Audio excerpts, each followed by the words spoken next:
Hello friends, कैसे आप सब। आज हम बात करते हैं हमारे बेसिक नेचर जल्दबाजी की। अभी मैं थोड़ी देर पहले कुमार विश्वास को सुन रहा था, तो उन्होंने से किसी ने क्वेश्चन क्वेश्चन किया था कि यार मेरे को ये काम करना है और थोड़ा जल्दी करना है। तो कुछ दिनों पहले की एक कहानी मेरे को याद आ गई, जो अगेन मैं किसी और से सुन रहा था। एक संत महात्मा के पास में एक युवक जाता है और कहता है कि जी मुझको आप थोड़ा ध्यान साधना अध्यात्म सिखाएं, लेकिन थोड़ा जल्दी करें क्योंकि मेरे पिताजी बीमार हैं, तो मुझे घर जल्दी जाना है। तो संत महात्मा ने कहा नहीं यार, कम से कम 4-5 साल तो लगेंगे, इससे कम में क्या होगा। उन्होंने कहा नहीं जी, मेरे पिताजी बीमार हैं और मुझको थोड़ा जल्दी जाना है। तो कह रहे कम से कम 10 साल लगेंगे। कह रहे, युवक ने कहा कि गुरुजी आपने शायद सुना नहीं, मेरे पिताजी बीमार हैं और मेरे को जल्दी घर जाना है। कह रहे यार 20 साल से कम में बात नहीं बनेगी, 20 साल तो लग जाएगी। युवक कहता है गुरुजी क्या कर रहे हो आप, मैं जितना जल्दी कह रहा हूँ आप उतना ही समय बढ़ाते जा रहे हो। कह रहा है यार 30 साल से कम में बात नहीं बनेगी, संत महात्मा जी ने कहा। फिर गुरु युवक ने वही कहा कि गुरुजी मुझे घर जल्दी जाना है। तो गुरुजी ने कहा तू अभी लौट जा, तू अभी चला जा, क्योंकि हो नहीं पाएगा। अब इस चीज को ना मैं मतलब अगेन वही इन्वेस्टमेंट वाला माइंडसेट और उसी से रिलेटेड चीजें, मतलब घूम फिर के चीजें वहीं पे आ जाती हैं। तो 2014 में मैंने इन्वेस्टमेंट चालू किया और धीरे धीरे करके हम करने लगे इन्वेस्टमेंट। 2020 तक ऑन एंड एवरेज चल रहा था। 2020 में एक मेजर क्रैश आया, उसके बाद में कुछ पैसे बने। 2023-24 तक कुछ पैसे बन गए थे। लेकिन फिर क्या हुआ, 2023 एंड 24 बहुत इंटरेस्टिंग था मेरे लिए। क्या हुआ कि बहुत से लोग नए नए आए इन्वेस्टमेंट की दुनिया में, स्टॉक मार्केट में, या फिर कुछ लोगों ने प्रॉपर्टी में इन्वेस्ट किया। और वो 2021 से लेके 24-25 तक का एरा ऐसा था कि हर एक कहीं, अब कहीं भी कोई भी चीज चेक कर लो, चाहे प्रॉपर्टी हो दिल्ली एनसीआर में, गुड़गांव में, नोएडा, बेंगलुरु, अचानक से इतना बड़ा बूम आया कि हर एक चीज 4-5 गुना हो गई। अब हमारे भी पोर्टफोलियो बढ़े तो सही, लेकिन क्या हुआ कि 23-24 के बाद जो ग्रोथ मुझको मिल रही थी वो मैं उससे सेटिस्फाई नहीं था। मुझे लग रहा था क्या हो रहा है यार, आए दिन मतलब स्टॉक भागे जा रहे हैं, भागे जा रहे हैं।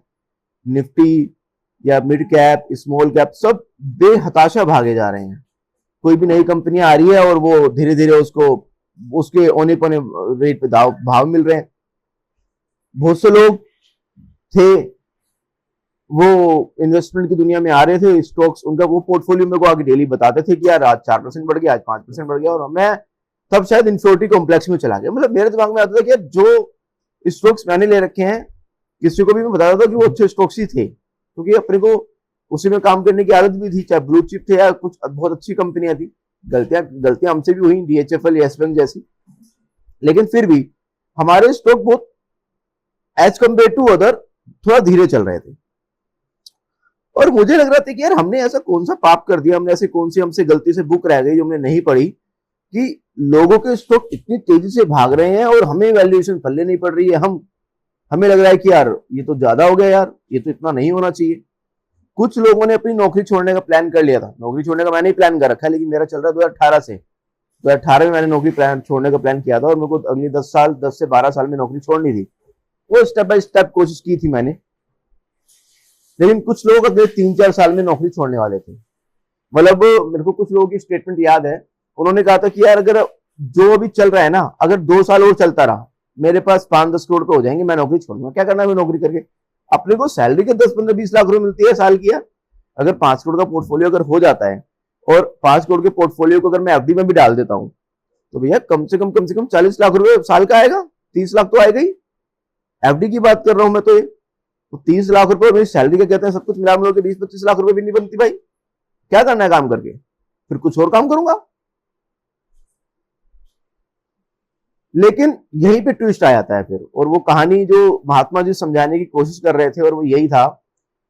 और ये अपने जीवन से ना आप रिलेट करने की कोशिश भी करना। जो जल्दबाजी में रहता है ना, वो उसको लग तो रहा होता है कि वो बहुत कुछ अचीव कर रहा है, लेकिन एक्चुअली हाथ कुछ नहीं बढ़ता। जीवन का एक वक्त बीत जाने के बाद में समझ में आता है कि हाथ खाली रह गए और वक्त रेत की तरह हाथों से फिसल गया। जल्दबाजी। प्रकृति सिंपल से एक आपको चीज बोलती है यार कि आप शांत होकर बैठना सीखो। मतलब कहते हैं ना कि पानी जितना शांत होता है उतना ही गहरा होता है। पेशेंस एंड कंसिस्टेंसी हर वक्त हर चीज में नेचर में सिखाने की कोशिश करती है। पेड़ पौधे हो, स्टार्टिंग में अचानक से ग्रोथ दिखती है, फिर ग्रोथ रुक जाती है, या फिर स्टार्टिंग में ग्रोथ दिखती ही नहीं है, लेकिन फिर धीरे धीरे ग्रोथ आती है, फिर ग्रोथ रुक जाती है, फिर अचानक से वो कुछ टाइम बाद एक पेड़ बन जाता है। माँ बाप के लिए अपने बच्चे वो बढ़ते हुए दिखाई ही नहीं देते, लेकिन कोई बंदा उन्हें 5-10 साल बाद मिले तो यार तो बहुत बड़ा हो गया यार। चीजें वही हैं यार, चाहे इन्वेस्टमेंट की दुनिया हो, चाहे पर्सनल लाइफ हो, प्रोफेशनल लाइफ हो, चीजें धीरे धीरे एक रफ्तार से बढ़ती है, लेकिन होता क्या है कि कभी कभी वो रफ्तार बढ़ जाती है। मतलब पहले 1 करोड़ रुपए कमाना बहुत मुश्किल होता है। अगर आपने उस 1 करोड़ रुपए को बचा लिया, मुझे अभी भी याद है कि जब मैंने मेरा पहला शेयर मैंने अचीव किया था, उसके बाद वो शेयर गायब हो गया, वो 70.5 लाख रुपए रह गया। मतलब मैं हमेशा से ये कहता हूं, और मेरा ये बहुत स्ट्रांगली मानना है कि प्रॉब्लम ये नहीं है कि आपके पास में 1 करोड़ रुपए है या नहीं है, प्रॉब्लम ये है कि आप 1 करोड़ के लायक हो या नहीं हो। यार प्रकृति टेस्ट भी तो करेगी नहीं कि मान लो कि आपके पास में एक तलवार है ना, आप उसको दान में किसी को भी दे सकते हो, किसी को भी दे सकते हो आप।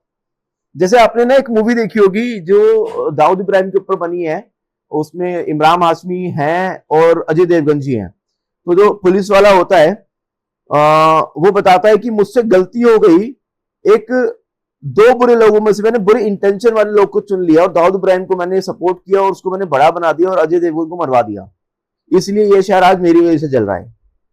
तो समझो उस चीज को कि प्रकृति के पास में बहुत कुछ आपको देने के लिए, लेकिन वो टेस्ट भी तो करेगी ना यार, वो आपको जांचेगी परखेगी भी तो ना। सोना भी जब हम उसको खदान से निकालते हैं मट्टी में पड़ा होता है यार, और अगर मट्टी में उसको तपाने के बाद जब वो होता है तब कुंदन बनता है यार। शेर को हम क्यों मतलब इतना तब वो जंगल का राजा बोलते हैं? जब शेर अपने बच्चे की परवरिश कर रहा होता है तो वो अगर कहता है नदी के इस पार आके छलांग मारने के लिए कहता है, और जब वो नहीं मार पाता है तो शेर अपने बच्चे को खुद मार देता है, कहता है कि ये क्या शेर बनेगा भाई। चीजें वही हैं यार, घूम फिर के बात वही है। आज मुद्दा ये नहीं है कि हमने अभी कितना बना लिया है, कितना बना पाएंगे, मुद्दा ये है कि क्या हमें उसको रखने की क्षमता आ गई है, क्या हम इस लायक हो गए हैं कि आज मेरी जेब में 10-20-50 लाख रुपए रखे और मैं शांत होकर बैठा हूं, ठीक है यार रखे हैं रखे हैं, चेहरे पे पता ही नहीं चल रहा है यार।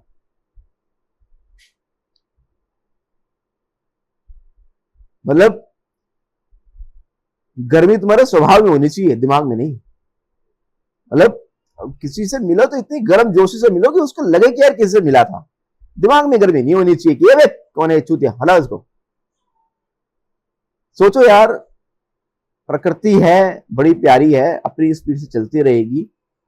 अगेन हम सिर्फ 2 ही काम कर सकते हैं, एक श्रद्धा और समर्पण के साथ प्रकृति को समर्पित हो सकते हैं, और दूसरा अपनी ग्रोथ पर काम कर सकते हैं। काम करना तो फल के लिए ही है, लेकिन फल से अटैच नहीं हो जाना है। मतलब मैं अगेन कहूंगा कि अगर आपको अगर मौका मिले तो वो गीता के 2 श्लोक दोबारा से पढ़िएगा, जिसमें कहते हैं कर्मण्य अधिकारस्ते मा फलेषु कदाचन। वो 2 श्लोक है, उनको अच्छे से पढ़िएगा। Thank you very much.